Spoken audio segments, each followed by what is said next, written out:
Ladies and gentlemen, welcome to the Rogers Kakasungura YouTube channel. A big thank you to each and every one of you for your continued support. Homa tena imerudi, so sauti yangu is not that clear, but lazima tuchape kazi. I don't know if it's allergies or what is this, ama ni jua. Najua mvua imeenda and kuna vumbi mingi sana. But in all, we thank God for good health. There's something I've been thinking since yesterday, and I saw it better for me to bring this to your attention. Yesterday, Uhuru Kenyatta and William Ruto met.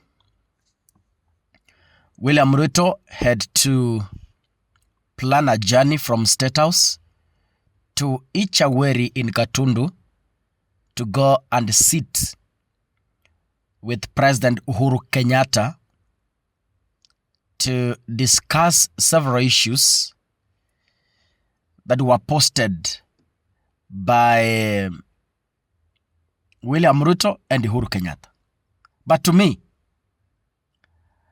I tend to believe whatever they posted was not the main reason why the two gentlemen met. That is me. When I look at things from a broader perspective, I read William Ruto's press release on his Facebook page, and in the last paragraph he said they discussed Raila Odinga's candidature to the AU. I went back to Uhuru Kenyatta's press release, and there's nowhere that Uhuru Kenyatta mentioned that the two discussed Raila Odinga's candidature to the AU. So that itself concluded to me that the two gentlemen discussed something else, and the press releases they just released was to kutufunika tu as Kenyans so that we do not speculate whatever they discussed. But having looked at the two press releases, political analysts, they use the available information to think outside the box, to think critically, and to use a third eye to try and dig facts so that they bring to you the possible outcome. Now, of course, they might have discussed those issues as a by the way, but two contradicting statements at some point reads malice. Because Ruto said, most importantly, they discussed Raila Odinga's candidature to the AU. When you go to Uhuru Kenyatta's press release, the office of the fourth president, there is nowhere that Uhuru Kenyatta is mentioning that they discussed Raila Odinga's candidature to the AU. That itself, for a man who reasons, tells you a lot of things. Now, I tend to believe William Ruto's cabinet still has some vacancies that have not been filled. I think we have 2 cabinet slots that are yet to be filled. Kuna hiyo ingine ya huyo mama ambaye hakukuwa approved wakati wa interviews, and there's this one ya interior yenye ilikuwa imeshikiliwa na Kithure Kindiki, who is now the deputy president. So according to me, Kakasungura, with my reasoning, I tend to believe that William Ruto went to Uhuru Kenyatta to seek for a cabinet slot. Ameenda kumuongelesha, akamwambia, I brought Raila Odinga, we formed the government together, and I have his people in government. So, he went to Uhuru Kenyatta to consult him. Mzee, niko na nafasi in government. Do you have men and women I can give these chances to help me run government? That is why if you see, in both posts, They said they discussed about governance of this country. Yeah?